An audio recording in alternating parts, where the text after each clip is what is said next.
Welcome back to another technical deep dive here in the debug zone.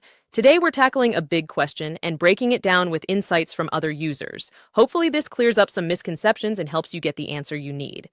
So buckle up, stay a little curious, and let's jump right in.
And that's a wrap.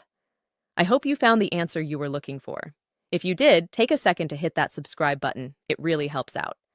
And let me know in the comments which solution worked best for you. See you next time in the debug zone.